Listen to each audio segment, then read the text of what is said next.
2018 and became the highest paid player in the Prem. He'd averaged almost 1 goal every 2 games for the Gunners, but in his 45 games for Man United, he only managed 5 goals. Not what you want from a star striker. Next up, Radamel Falcao.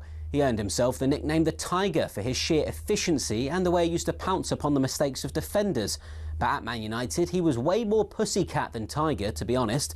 All he managed in 29 Man United games was 4 goals. Moving on, things couldn't have gone much worse for Jadon Sancho at Man United. Yeah, it would have been hard to outdo his Borussia Dortmund form, but 12 goals in 83 games is not great. Things got worse after a public fallout with manager Erik ten Hag. Sancho said he was being made a scapegoat. Ten Hag said there'd been a discipline issue. It all ended up with Sancho going back to Germany. Next, Erik ten Hag probably thought he was being smart in sticking to what he knew when he signed Antony from his former club Ajax. But the £86 million Brazilian hasn't really been able to hack it in the Prem. Chances are Antony's Man United days are numbered. Next, the curse of the Man United number 7 shirt.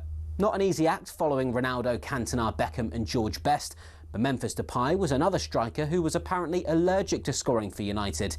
He scored just 7 in 53 appearances, a huge letdown since he'd helped PSV win the Dutch league just a season before joining. Last one, Angel Di Maria was set to be United's landmark signing when he joined in 2014, but 1 season later he was already on his way out. 4 goals in 32 games was just not good enough, given he'd broken the British record transfer fee when he signed. And those are just a few examples. To be honest, the list could go on and on. Unfortunately, that's probably why Man United haven't won the Prem for a while, and why it might take a few more years before they're in contention again.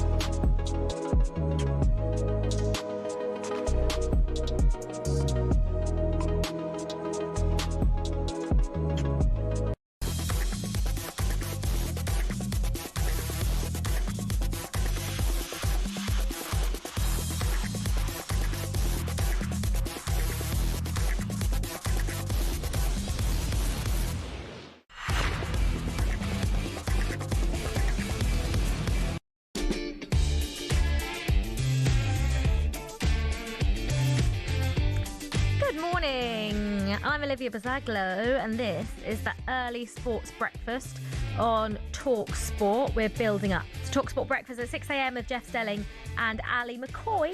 Nick is still with me in the studio. Nick, what's coming up over the next hour? Morning, Olivia. We'll start with Spurs, who host Newcastle tonight. Are they in a relegation battle? Probably not Newcastle. We'll take a look at the other 3 Premier League games live on TalkSport this evening. We've got a new leader at the top of the Championship, the division that keeps giving, and we're asking who's getting relegated from the Premier League alongside Wolves and Burnley. Is it Forest? Is it Spurs? Is it Leeds? As always, get involved on the usual number. Tell us why. 03717 223344 or WhatsApp text 81089. All right, let's get into it. Nick, it's True Crime Tuesdays. I actually, just before we get into this, I watched some of the Winter Olympics last night. Okay, tell me. I watched Mia Brooks. Yep. She was unbelievable, and she was like that close to getting on the podium. I don't know if it had been enough for gold, but I couldn't work out how it was working because she didn't actually fall. Right. But apparently if you don't land smoothly, she almost stopped in the snow a little bit as she landed. It was unbelievable. You ever been skiing or snowboarding? I actually went skiing for the first time end of 2024. Had the best time, but I went for a week, and it was by the 3rd day was when I actually got it. First day it was down a slope, fall over, down a slope. And this is skis, right? Not snowboarding. Skis, yeah. Because snowboarding, you spend if you do snowboarding, you spend a whole day or 2 on your bum. Yeah. Have you? I've done it twice. Once in France, once in New Zealand. I'm too tall to be a good skier. What I like is when you see those little kids with the big helmets, and all they do to turn is just put their helmet to one side, and then they just go. Well, body. Honestly, it was I felt very embarrassed when I was just learning, and you just see these kids go flying past you on the slopes. I was stuck in the mothers group, so it was me when I went once, right, for a week. There was a Dutch businessman called Ronald, who would say things like. It's very deep, the snow this morning. And then a load of a load of mums just doing snowplows. It was really boring. Yeah, but then when you got let loose in the afternoon, it was a good laugh. It was really good.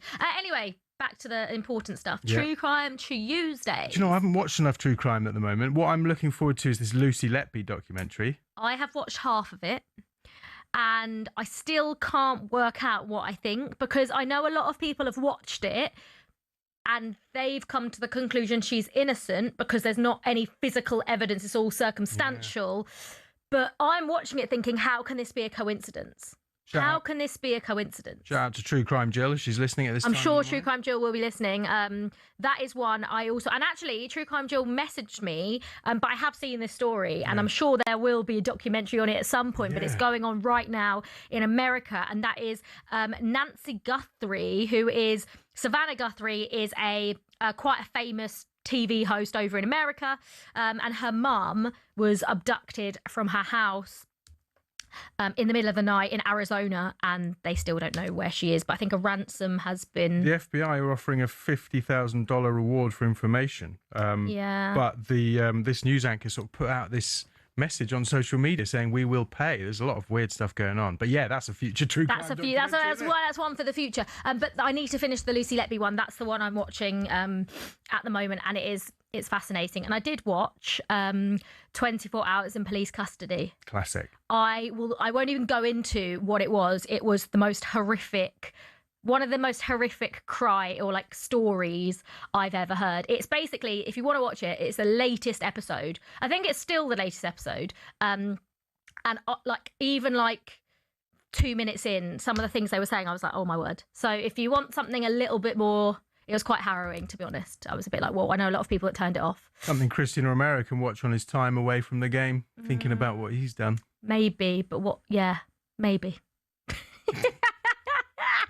Oh, do you know what? I haven't been on a Tuesday for ages. So there you go. If there are any true crime fans out there, this is what we do every Tuesday. Well, I'm never really in on a Tuesday, so there are. Send us your recommendations. Do send us your recommendations, because I've got a long old flight coming up next month, so I need some good things to watch. Thank you very much, Nick. Thank you. We'll be back a little bit later.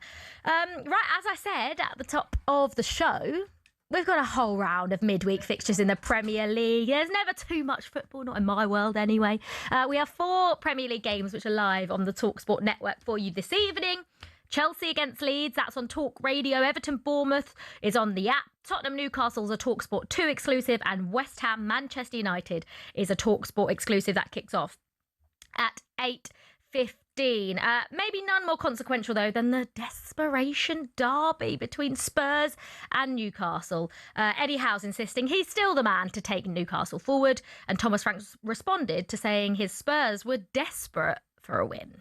Could have worded it differently, maybe. But I actually think there's something in it. It should be that feeling. It should be that feeling when we haven't won enough. So the way I work, we're all different, is that if you haven't, how can I say, won enough, or you haven't done, then you do everything you can, and you actually do a little bit more. You work a little bit harder. You just know that's the way out of a tough moment. So that's what I expect from the players, and I actually think that's what I see from the players. I think they run very hard, and I think that's why I'm so annoyed that we couldn't get anything out of the Man United game, because then it would have been 5 games, and I'm convinced 11 against 11 we would have got something out of it. Of course, you never know, but there were 5 games with positive, and then we could, really try to turn a corner. And of course, when you haven't won enough, you need to be desperate, because if you're not desperate, you don't understand, how can I say, the situation you're in terms of don't win enough, you need to turn it and win enough football games. Yeah, our question today is, alongside Wolves and Burnley, because we do think those 2 teams will go down, who is the third team that is going to go down with them? West Ham look like they're on a resurgence under Nuno. Forest look like they're going the other way under Sean Dyche. And Spurs are only 6 points clear of West Ham. Now, if West Ham beat Manchester United and Spurs lose to Newcastle, that gap is then cut to 3 points. Spurs got the same record as Leeds in the Premier League this season. They've won 7, drawn 8 and lost 10. Obviously, the latest is Christian Romero. Their captain is serving a 4-game ban for a red card. So, Spurs don't have many players as it is, let alone when your captain then gets banned for 4 games. I just think I feel like, at Brentford, and this is sort of the same for like Andoni Iraola at Bournemouth as well, who has been linked to big jobs. I just think that it's acceptable to go on a 10-game winless run at the likes of Bournemouth and Brentford because the expectations aren't so high.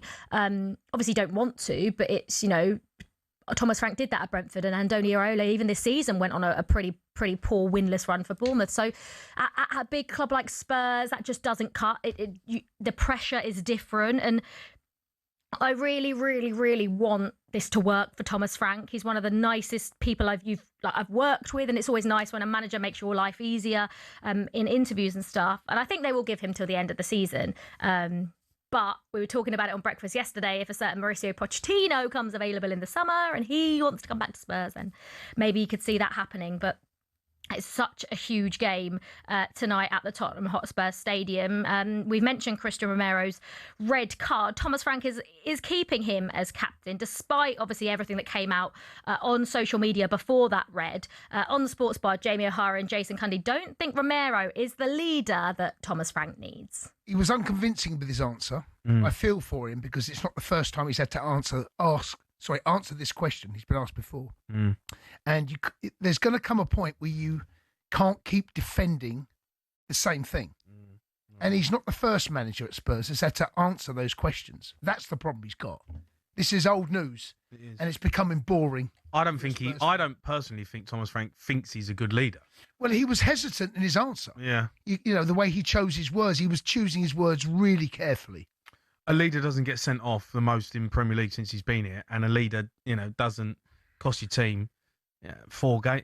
He's out for 4 games. That don't happen. Yeah. Leaders don't do that. And that there's a fine line between having this in your game, and this is part of what makes you the player you are, harnessing that and using it to a good. Sometimes the lines get blurred with him.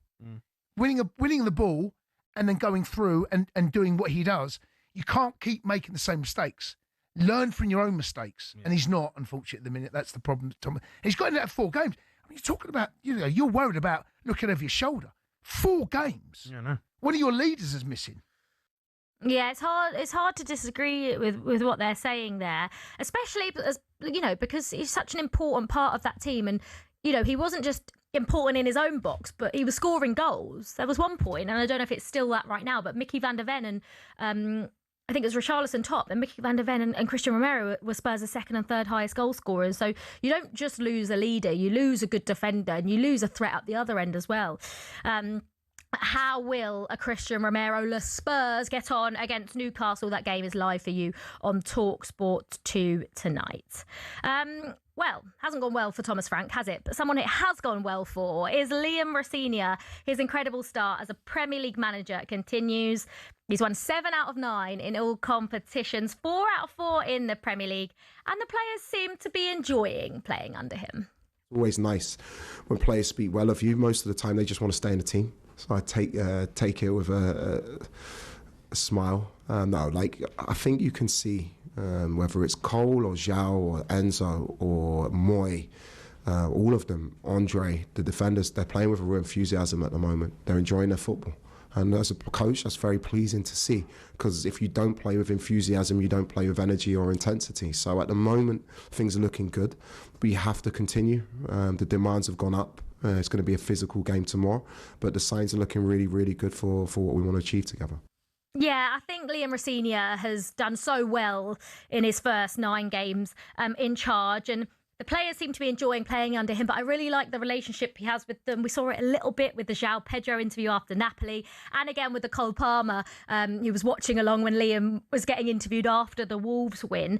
I feel like the criticism of him has been a little bit harsh. Maybe not criticism, but the taking the mick out of him has been a little bit unwarranted. We're still waiting for that perfect performance. Liam Rosenior has come out and said results have been there, but the performances maybe not as much. The Napoli win away from home was definitely the most impressive, coming back from 2-1 down to win 3-2 at a ground that Napoli haven't lost all season. And the second half against West Ham, but obviously Chelsea should never have been in that position. And Obviously, there are tougher tests to come for Chelsea, but the games he's had so far, he's won them all, 5th in the league, just 1 point off United, and crucially, just only 4 points off Villa as well in 3rd. But just quickly looking at Chelsea's games after Leeds, Hull in the FA Cup, and then Burnley at home, Chelsea have got Arsenal and Villa away back-to-back, Newcastle at home. Somewhere in between that, there'll be a Champions League round, whether that's Newcastle, whether that's PSG. We don't quite know yet. Then Everton away.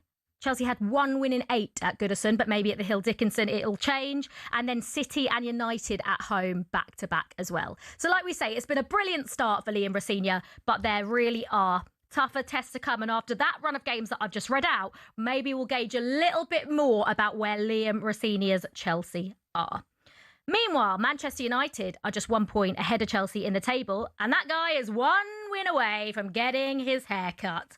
On October the 5th, 2024, the United Stand podcaster Frank Illett promised not to get his hair cut until Manchester United won 5 games in a row. It's only Michael Carrick's 5th game in charge, but it could be all over. And the United manager was actually asked about it ahead of the West Ham game. I can say I'm aware of it, yeah. My kids have made me aware of it, if anything, but it certainly won't go into the team talk from a professional level, but I can understand what's going on with it, and it does make me smile, but it won't have an impact ultimately in the end.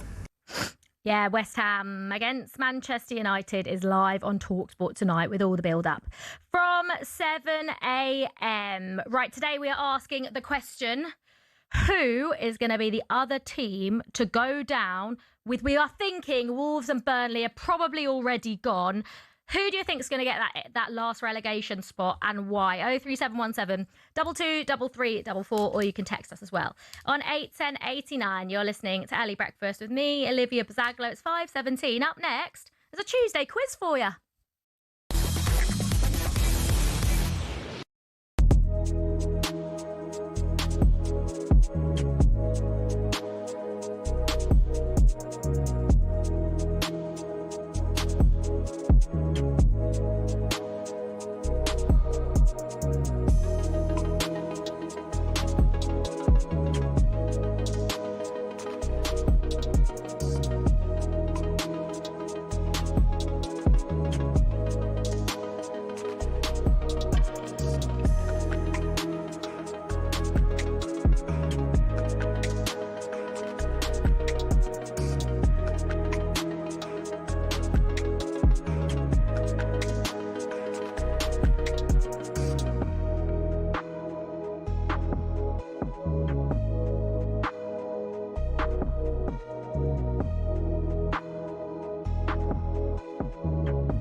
Legendary retired referee Dermot Gallagher joins us here on the show. How are we, Dermot? Hi, Majestic. Hi, Al. Hi, Dermot. Listen, let's just get your thoughts off that straight off the bat. We don't want to ask you no questions. You're the ref. Tell us what you saw. I have to say, I get what Alan says, and I think lots and lots of people will say, you know, give the goal. It keeps 11 against 11. It keeps everybody happy. But when you look at it, there's no doubt whatsoever Szoboszlai is fouled, and by Haaland fouling him, he will argue that stopped him clearing the ball off the line. But you go back, the only reason Szoboszlai gets that far back is because he actually hauls Haaland back. That's the first foul. So I don't think I think Craig has tried to play advantage because he thinks it'll be a goal. Definitely, Dermot. He's played advantage, isn't he? Yeah, he's played advantage, and bear in mind, Al, that he can always bring that back if it goes wrong. So but if you go to the second part, right, where Haaland fouls him, right, but the ball's gone in the net. So why didn't he play advantage there as well? Well, he can't play an advantage for foul on Szoboszlai, can he? Because if the ball's in the net, the game, it's terminated, isn't it? That moves over. But if you look,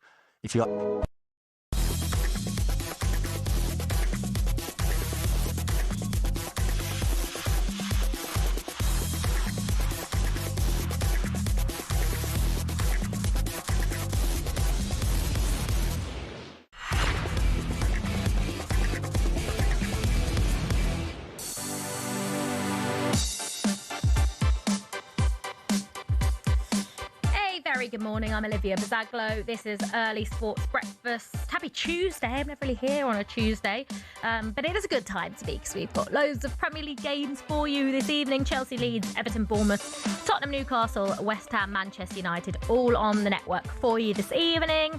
We're building up to breakfast at 6 a.m. with Jeff and Ali. A few more things you need to know this morning then. Tottenham boss Thomas Frank refuses to admit his side are in a relegation battle. Spurs host Newcastle live on TalkSport 2 tonight as they search for their first domestic win of 2026. Emma Raducanu's physical struggles continued as she was forced to retire from her first-round match at the Qatar Open. The British number one received on-court treatment before pulling out of her in the third set against Camilla Osorio. And the wait for a first British medal at the 2026 Winter Olympics continues. Teenager Mia Brooks finished in fourth place in snowboard's big air final, whilst there was also a fourth place finish for Kirsty Muir in the ski slope style. For more on all the bigger stories, you can go to talksport.com. You can also watch us as well. Wherever you are, TalkSport is there. Right, we have a new leader at the top of the championship for the first time since October. Sad times. I really want Coventry to do this. But now Middlesbrough are top after beating Sheffield United, and Mark Wilson was there for us. Referee blows the whistle and Middlesbrough are at the top of the championship. 11 weeks ago they were 10 points behind the leaders Coventry, but now they sit top of the table and their next fixture is against Coventry City. Middlesbrough came here to Bramall Lane, took an early lead with a wonderful Tommy Conway finish. Riley McGree headed in after Hayden Hackney's shot hit the upright right at the end of the first half, and at 2-0 Borough looked home and hosed. But Sheffield United, credit to them, they made changes. They brought on Rothwell and they brought on Calvin Phillips, and Patrick Bamford give them hope with a lovely finish, firing past Saul Bryn to make it 2-1 with 17 remaining. Rothwell saw red for a really poor challenge on Alan Brown, but Sheffield United threw everything at it. But in the end, they fell short. And you have to say now that their promotion hopes are dangling by the thinnest of threads. Come on, Cov. Just 2 wins in their last 8 championship games for Coventry has seen Middlesbrough overtake them. As Mark was saying, 10 points behind them, and they've closed that gap. And how about this for timing? Middlesbrough have overtaken Coventry at the top of the championship, and guess what? On Monday, they play each other. Coventry hosts Middlesbrough, which is live on TalkSport 2 for you. How exciting is that going to be? Just a quick word, though, on Chris Wilder at Sheffield United. He comes in, usually settles the ship, doesn't he? 29 points in 15 games, and he's taken them right out of the bottom 3. And he told us he's pleased with their January business as they look to make the playoffs. Our window has been pretty good. I would say 8.5 out of 10. We lost Samé. We moved quickly for Leo. We're delighted with that one. Joe's somebody that we've chased for a long time. Getting him on a permanent is huge. Delighted with that one. Kiana, bringing him into the building, and Gyro and Pat as well. So what I will say is we're pretty close to what we've got. We've got winners in, we've got experience in, we've got balance in, we've got competition for places in. We've got a number 9 in that's affected the last 15 games. We've had Gyro who's affected the last 15 games. We've got quality in. We've got players that are not squad fillers. We've moved players out. So we can be pretty pleased with what we've done. Yeah, Sheffield United are 16th currently, but obviously when Chris Wilder took over, they were bottom of the championship with 0 points, and he's come in and got them up to 16th. Pretty good there from Chris Wilder and Sheffield United. Remember to get in touch this morning at 81089 on the text. Today we're asking, obviously Wolves and Burnley look like they are probably going down, but we want to know who is going down with them. Matt and Kent said, "Oh, don't we hope it's Spurs up the Chels?" And Scott has said, "We beat you at home, we beat you away. Stop crying, Frank Lampard." Doesn't say who he supports. Well, that's quite obviously Leeds, isn't it? To be fair, Leeds battered Chelsea at Ellen Road. Were really, really good. And I think Chelsea need to, the threat of Leeds is there for everyone to see. I think they've been good bar that Arsenal result. So keep getting in touch, 81089. Who is going to go down this season in the Premier League? Right, Nick's back in the studio. You're right. Yeah, I'm just sorting my chair out. And I came to you, just went, woo. We have a little quiz, don't we? Yeah, we do. I want to know. And it was really, really hard, by the way. It was a tricky one, wasn't it? Yeah, it was like, what was it? The players that are featured in 6 League Cup finals. Yeah, it was. Yeah. I got 3. Dalglish, Rush, Heskey, Fernandinho, and Aguero. So today I want to know. It's been in the news. Who are the top 5 Premier League appearance makers? Oh, okay. Have a think. So.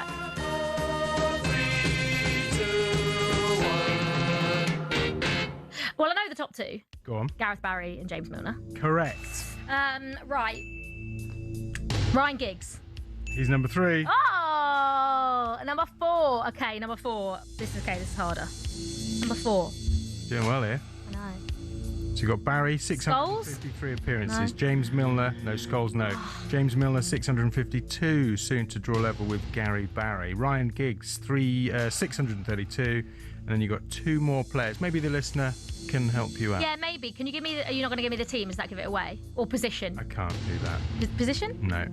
Can't give us no clues. No clues. Okay, well, we've got 3 out of 5. Done 3 well. 3 out of 5 isn't bad. Who's been around for years? Exactly. Like playing until they're like... Yeah. Goalkeeper? Someone very close to your heart. JT? Super Frank? Super Frank! Go on, Super Frankie Lampard. Super Frank. He is top, by the way. If you look at goals, assists, appearances, Super Frank is in every list of top whatever in the Premier League. 609 appearances. He is unbelievable. Mr. Consistency himself. Yeah. So we just need one more. Oh my gosh, guys, one more. The 5th top appearance. You've got Gareth Barry, James Milner, Ryan Giggs, Frank Lampard, who is 5th on the list of all-time Premier League appearances. Get in touch. Shake1089. Can you help me out? We've got 4 out of 5. We just need the guy. Is it the guy in 5th place? We need. Exactly, yeah. We need the guy in 5th place.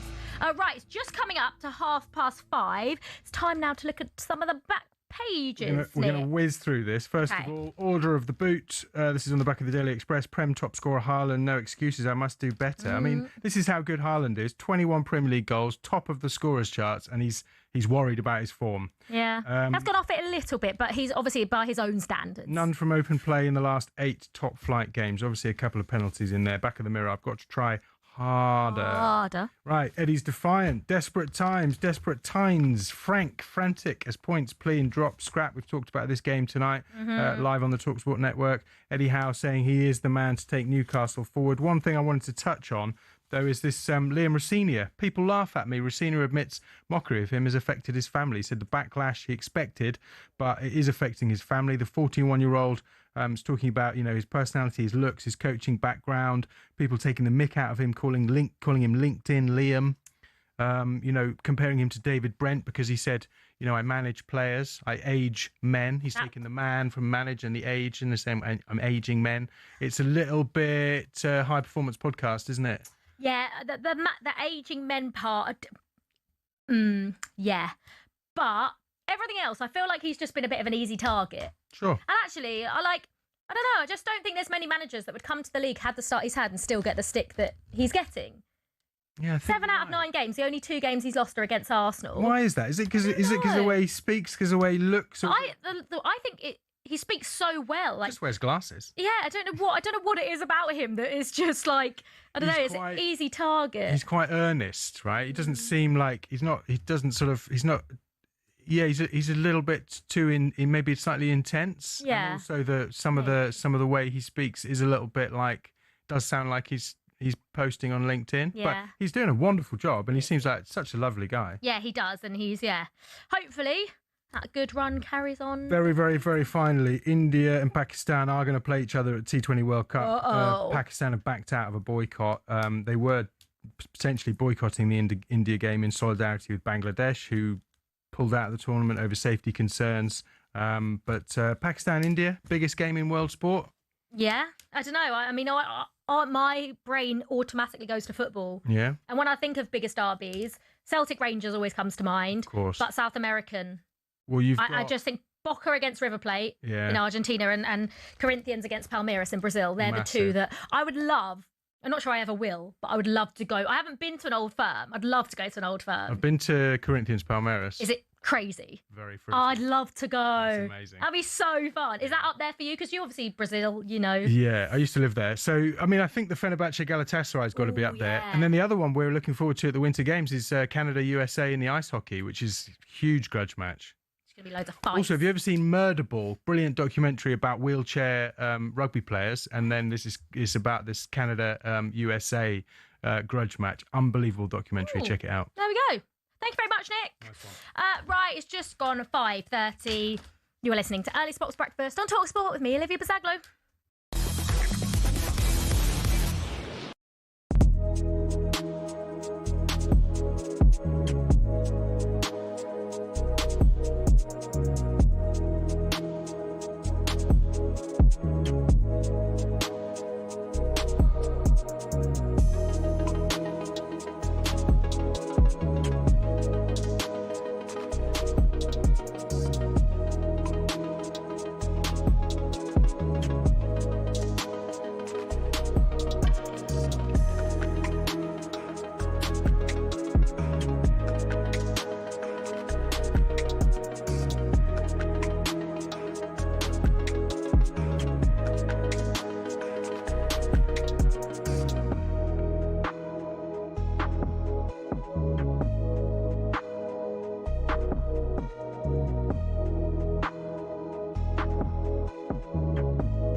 On BBC, you've got, I think it was Ellen White, Steph Horton, Nedum Anura.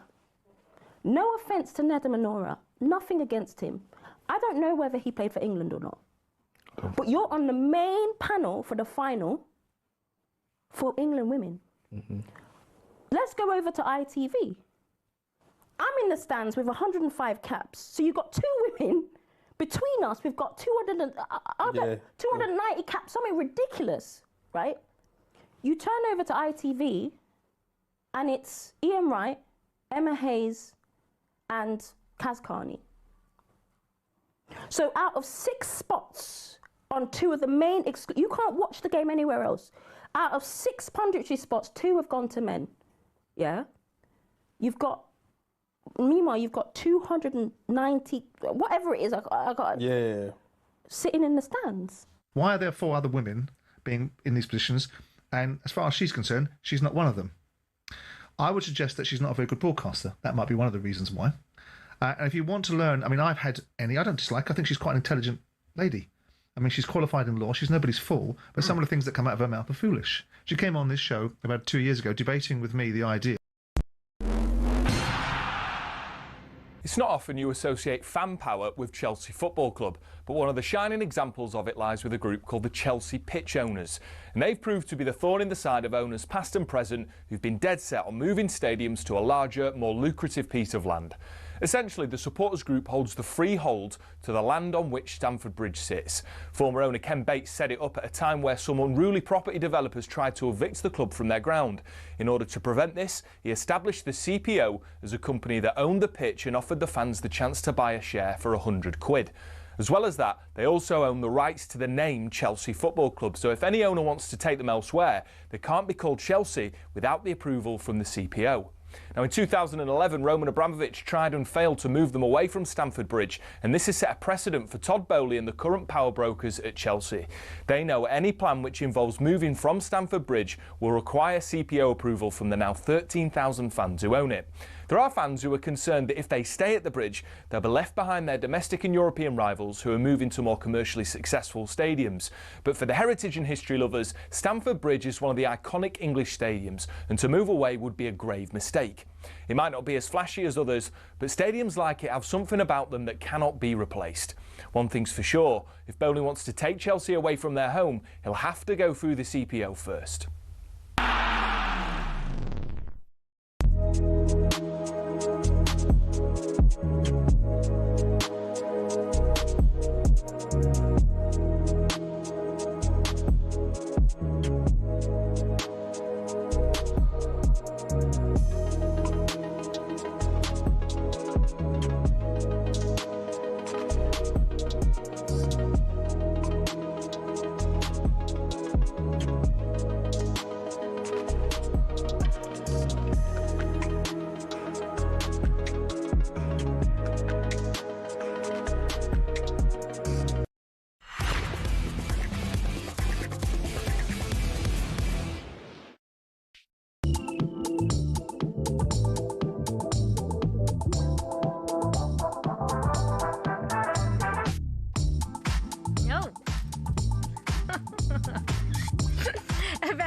good. I wish you could see what I can see right now. Very good morning. It is 5:35. This is Early Sports Breakfast on TalkSport with me, Olivia Buzaglo. We've got some Premier League games, midweekers. We love that, don't you? And they are all live across the TalkSport network. Over the next 3 days, Chelsea Leeds, Everton Bournemouth, Tottenham Newcastle and Everton, West Ham, Man United are the 4 games on this evening. We're building up to breakfast in 25 minutes with Jeff Stelling and Ali McCoy. That's from 6 a.m. Some of your headlines then this Tuesday morning. David Moyes admits Everton will need to pull off a few surprise results in their final 13 matches if they're to force their way into Europe. A win at home to Bournemouth live on the TalkSport app tonight would lift them into 6th place in the Premier League on 40 points. At the T20 World Cup, New Zealand face the UAE this morning as they look to stay perfect, while Pakistan meet the USA in Colombo at lunchtime. And Derek McInnes says he isn't interested in those questioning Hearts' title credentials. They can go 6 points clear at the top of the Scottish Premiership with a win over rivals Hibs in the Edinburgh Derby tonight. McInnes says there's no better fixture for his side as they look to bounce back from defeat at St Mirren. A cup final is how a Hearts supporter would expect a Hearts team to play against Hibs. So we're under no illusions that the type of game we want it to be and need it to be. And hopefully, as I say, we can get back to winning ways. We've got 3 home games out of the next 4. They're really strong fixtures for us to go and show our strength and hopefully get results. For all the biggest stories, you can go to talksport.com. Now, our top story on early breakfast today is Thomas Frank defending his use of the word desperate when talking about how much Spurs need 3 points. On the back page of The Sun this morning, it's desperate times. Thomas Frank, desperate times for Newcastle. They, of course, Spurs-Newcastle is the game tonight, live and exclusive on TalkSport 2 for you. Thomas Frank's also defended Christian Romero following his ill discipline both on the pitch and on social media, saying he's a young leader who makes mistakes. I think it's... I think a couple of things, of course, answer this question. But then I think we've spoken enough about Romero last 2 press conferences. So for me, I think he's a leader. I said it before. He's a young leader, so he's learning all every day. I said I used the example. I remember when I was 30 years old, I thought I was on top of the world. I was nowhere near the level I am today in terms of leadership and understanding things. And then when you have a player that is playing with so much passion and aggressivity, then sometimes things like that can happen. That's not said that he shouldn't learn from it. Of course, need to learn from it going forward. Yes, Spurs host Newcastle live and exclusively on TalkSport 2 this evening. Right, moving on then, because Aluko's released a statement hitting back at Laura Woods, insisting women should be the dominant force when covering women's football on TV. Aluko has previously complained about people like Ian Wright and Neda Manua getting jobs covering the women's game. Just for a little bit of context, a podcast was released recently where Aluko was saying that her and Farrah Williams, with nearly 300 England caps between them, was sat in the stands watching the game when Neda Manua was broadcasting for the BBC and Ian Wright was broadcasting for ITV. So that obviously Laura Woods then came out and said caps don't necessarily mean anything when being a good pundit. There are so many other things that come into account when you are being a good pundit. So when Aluko has replied saying, like, I respect Laura's opinion. No one who's ever hired me as a pundit has said I wasn't good enough. But I believe that women's football should prioritise women as the faces of the sport. She also came out, I saw a clip of this last night, and she said she thought that Ian Wright would use his influence to keep her in the game like he did for Gary Lineker when the whole BBC thing happened. And I think the difference is here is that Eni did come out and say about Ian Wright, I think he's aware of how much he's doing in the women's game. Well, I think he should be aware, and accused him of blocking the pathway for female broadcasters to get into the women's game. Now, we saw this was a while ago now, where Ian Wright came out and accepted the apology, but wasn't going to forgive Eni, and sort of that was it, when, you know, Ian Wright has done the most, arguably the most, for women's football. And on White and Jordan yesterday, Simon Jordan says Eni does have a point. With due respect, Ian will also do it for his own benefits. in this idea that Ian's all philanthropic about the women's game. I have my debate on that one, but notwithstanding it, he's a powerful voice that increases the awareness. So if she wants the awareness to be increased, now the real question is, why are there 4 other women being in these positions? And as far as she's concerned, she's not one of them. I would suggest that she's not a very good broadcaster. That might be one of the reasons why. And if you want to learn, I've had Annie, I don't dislike, I think she's quite an intelligent lady. She's qualified in law, she's nobody's fool, but some of the things that come out of her mouth are foolish. She came on this show about 2 years ago debating with me the idea that Manchester City concocted a transfer deal between sporting directors to try and get, I think it was Declan Rice, wasn't it? That Pep Guardiola was using his influence to be able to convince Arsenal to pay £100 million for Declan Rice, and it was concocted between the sporting directors. It was preposterous nonsense and had no real substance behind it, and it got some traction and we had a debate about it. I've also listened to her in various podcasts, like the Heretics podcast, and if you want to learn anything about Annie, then you can just listen to that particular podcast. Her main issue is that she doesn't get things because of her colour, and she doesn't get things because of her sex, and none of it to do with the fact that she doesn't get things because she's not a particularly good broadcaster. In your view? In my view. Well, Annie Aluko is coming on White and Jordan today to discuss all of this. That show is coming up for you at 10 a.m. Thank you, everyone, for getting in touch this morning. Today we're talking about who's going down, with Wolves and Burnley looking like they're probably confirmed to be going down. But who is going to be that third team? Conrad has said, I think Spurs or Forest will finish 18th. Spurs could drop in on the last day of the season. Interesting last game, West Ham Leeds. I know Chelsea play Spurs second to last game of the season as well. Steve the Gooner, lovely hearing your bubbly voice this morning. You're my fave TalkSport presenter. Oh, thanks, Steve. First time an Arsenal fan has ever said that about me. And top 5 appearance makers. We did a little quiz earlier on, if you weren't listening, with James Milner. Very close. One app away, from equaling the Premier League's all-time appearance record that Gareth Barry has set. So who are the top 5? I got Gareth Barry, I got James Milner, we got Ryan Giggs, we got Super Frankie Lampard, and the last one, thank you to Johnny Morton, Sean Farr and Steve. David James was the other one. 572 appearances. So thank you, everyone, for helping me out this morning. 81089 on the text if you want to get involved. Who do you think will be the third team to go down in the Premier League? Right, it's just coming up to 5:43. It's time now for this. It's a front page throwdown. Oh, what a move. The front page is first on the early sports breakfast. TalkSport. Right, Nick, what have you got for me in the front pages? Well, first of all, let's get a cuppa, because caffeine, you heard it in Sinead's news there, cuts risk of dementia. This is Eleanor Hayward, the health editor of The Times. Most British people can always find an excuse to put the kettle on.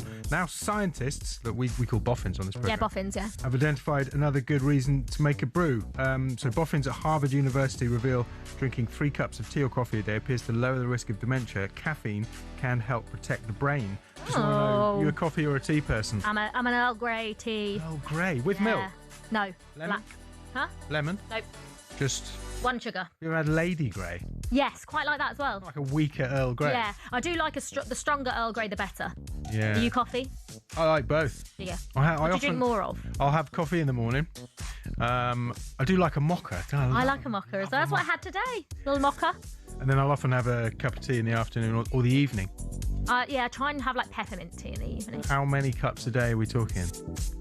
1. Just 1? Yeah, I don't drink a lot. Peppermint tea's not going to help. You need 3 coffees or 3 teas. And, that's not me then. Yes, it feels good. And now we know why. We can help stave off dementia. Liam, definitely maybe a traitor. Oasis star is a hit game show hopeful. Get this in the Star, right? No. Liam Gallagher says he's been asked to join the next series of Celebrity. Oh my gosh. I mean, maybe this will be the first. I haven't watched any season of Traitors. I feel like I'm the only person in the world that doesn't watch it. I've never seen it. Oh, you've never seen it either? Never seen it. But the Oasis frontman, 53, always got to give the age, confirmed BBC bosses have approached him to take part in the second season of the show. Obviously, Oasis fans are going mad for this. It would be incredible, wouldn't it? That'd be unbelievable. What's the best reality TV show, do you think? For me, it's Come Dine With Me. For me, it's I'm a Celebrity, Get Me Out of Here.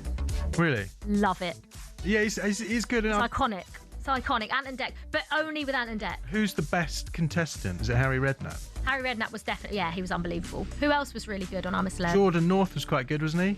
Yeah, Happy Place, Turf Moor. I've seen bits of it. I am like a avid I'm a Celeb every night. If I can, I'll catch up as well. I love it. Love it. Would you class Escape to the Country as a reality TV show? No. Because, like, that is my... Escape to the Country, isn't that like when you buy a house? Yeah, so a couple looking for a house. That's not a reality. That's no. It's real life for them. No, it's not a reality TV show. For me, it's the most relaxing. To be fair, I'm talking about a game show, to be honest. Okay, sure. Yeah. Very relaxing. And then, this is a bit of an advert for Iceland pizzas, but a whole restaurant of people were fooled by serving up £2.50 frozen pizzas they thought were freshly made.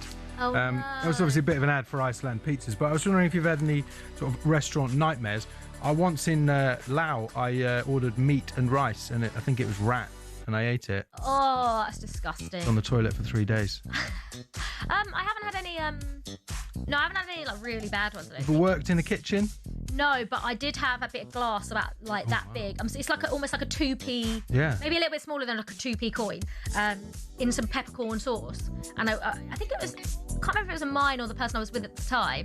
Did they give you everything for free? No, so they basically only offered us free dessert when it was in the sauce. Anyway, my sister, she won't be listening, but my older sister is the biggest complainer about anything, right? If you want to complain, go to Emily Buzaglo. Anyway, she called up the restaurant. She got us a £200 voucher, and she got the chef sacked. I do like the sound of Emily Buzaglo. Yeah, she's honestly... moaner, complainer, everything in one. But she was great. And to be fair, apparently the chef smashed a glass, didn't really clean it up, and one of them ended up in the peppercorn sauce pots, and then he served peppercorn sauce in it. I've worked in a kitchen, and that's why I never send anything back. I don't like doing that. I would avoid it. I mean, I literally in that moment was like, I've got glass in my food, and I'm just still going to eat that's it. right. You need, Emily absolutely smashed it out of the park there. Yeah. And that's Master the front complainer. pages. Huh? That's the front page. That is the front pages. Thank you very much, Nick. Pleasure. Right, it's 5:47 up next. We'll look ahead to 4 more Premier League games this evening live on TalkSport for you.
There's so many twists and turns in this. When you've been on this road, right?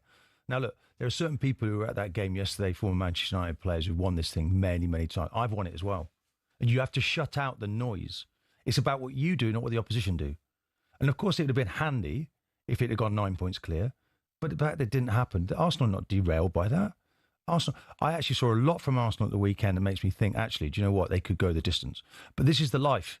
When you're trying to lead, when you're trying to be a prospective champion, Jim, there are twists and turns. You stay calm and you stay confident and you go to the next game. Arsenal play Brentford now. Now, for those people, the neutrals that were, I mean, by the way, Sunderland gave everything at the weekend. So nobody was like, it wasn't an easy gimme for Arsenal. Brentford now is another very difficult game for Arsenal. Of course, as it would have been if they would have been 9 points clear. They're all difficult games. We know that. Psychologically, might this be bigger for Manchester City, though, Simon, than it is for Arsenal? Well, I don't think it has anything to do with Arsenal.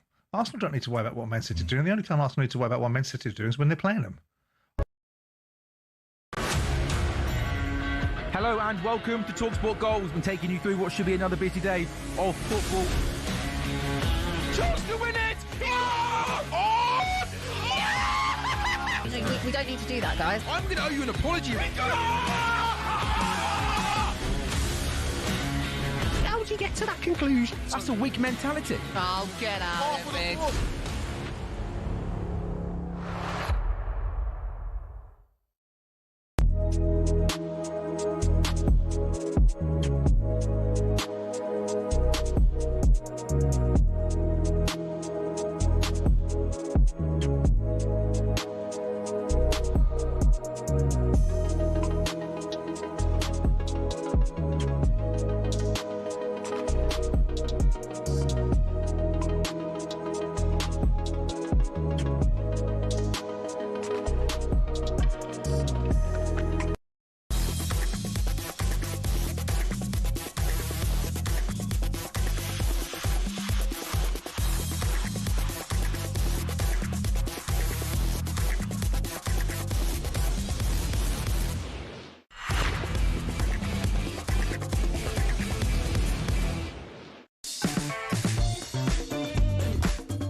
I'm Olivia Buzaglo. This is the Early Sports Breakfast on TalkSport. We're building up to breakfast in just under 10 minutes of Jeff Stelling and Ali McCoy's coming up today on the station. We've got 4 Premier League exclusives for you. Chelsea Leeds on Talk Radio. Everton against Bournemouth. That's a TalkSport app exclusive. Spurs Newcastle, a huge game there. That's on TalkSport 2 for you. And West Ham against Manchester United. That is a TalkSport exclusive. You can download the app and swipe between stations. Now, we think we've known this for a little bit, but Jack Grealish has confirmed he is out for the season. His World Cup hopes are over following surgery on his foot. But could his Everton teammate James Garner force his way into Thomas Tuchel's squad? Maybe, says Danny Murphy. He has, if there's an injury or two. I mean, I like him because he's a clever footballer. Doesn't rely on his... I mean, he gets about the pitch, but he's not relying on that because he's bright. Sees the pictures early, can score a goal, great delivery on set plays. And he's been a shining light for Everton. And, yeah, he can. You can put him... I don't think, especially with his United education, most young lads educated at United, being around a club that size, they're not fazed by much. I don't think it would faze him putting an England shirt on. And with all due respect to Alex Scott, who actually played well at the weekend, had a really good game. Playing for Everton is more pressure than playing for Bournemouth. You know, it's to perform at Everton. It's more demanding playing at Everton than it is at Bournemouth. So I think Moisey alluding to that's probably fair. And I know Tuchel's watched him a couple of times. I saw him at a couple of Everton games. So maybe, I think there'd have to be an injury or two. Yeah. But he's done really well. Yeah, I agree with Danny Murphy there. I think he has done really well, James Garner. But I just think when you look at the options there, for centre mid for England, Declan Rice and Elliot Anderson, I think, are the starting 2 under Thomas Tuchel for the World Cup. But then you have got the likes of Jordan Henderson. Will he be taken for the experience? Like Danny Murphy mentions, Alex Scott's been really good. For Bournemouth, you've got Adam Wharton, who is still really good despite Palace's poor form. And also you can play Jude in the 8. You know, you can play Jude next to Declan Rice.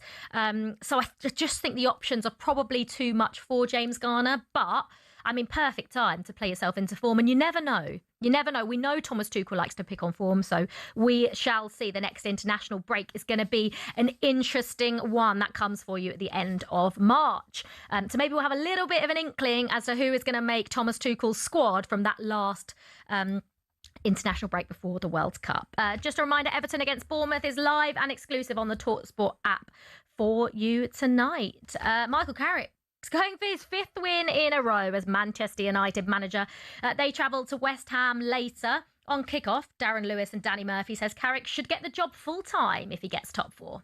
I wonder if he is treating it like a holiday. I wonder if he is. I don't mean that disrespectfully. I know, but I think there is a professionalism about the way that he's doing it. And as you saw with Middlesbrough. But there's a calmness that comes from probably not having that external pressure of...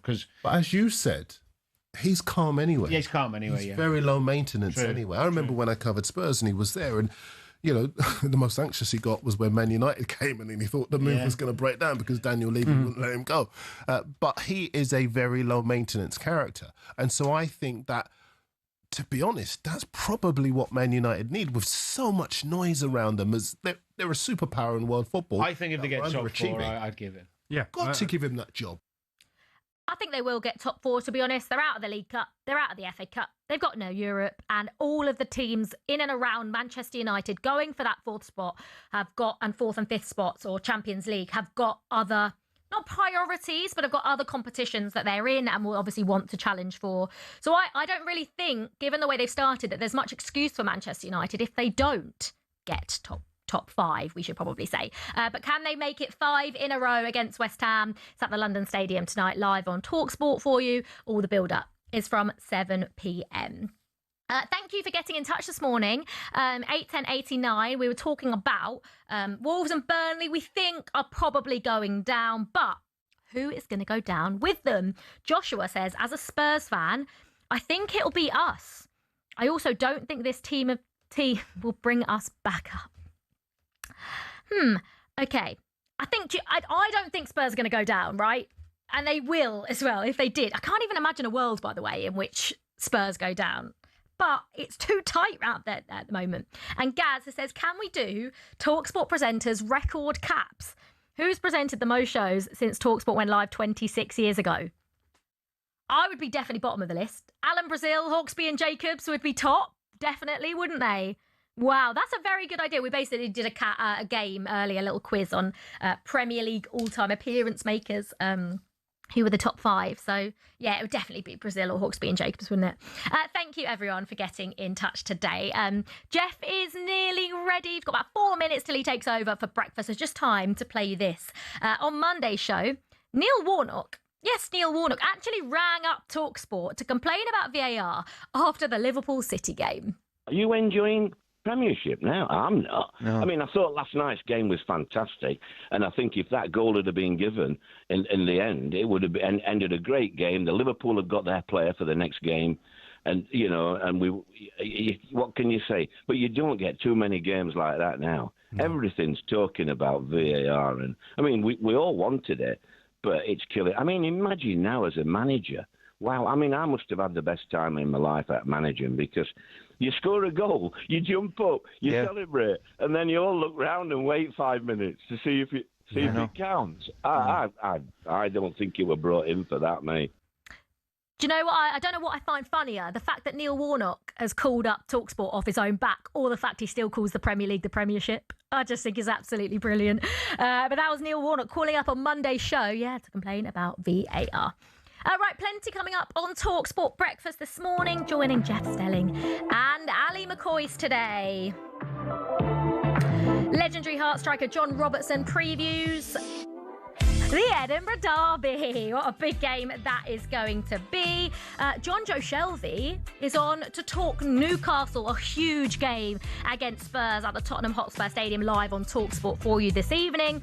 And Chris Kamara joins us to review Sheffield United against Borough as Borough went top of the Championship. You've been listening to Early Breakfast with me, Olivia Buzaglo. Jeff and Ali on the way next.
If we look at the bottom of the table, we're looking at one spot.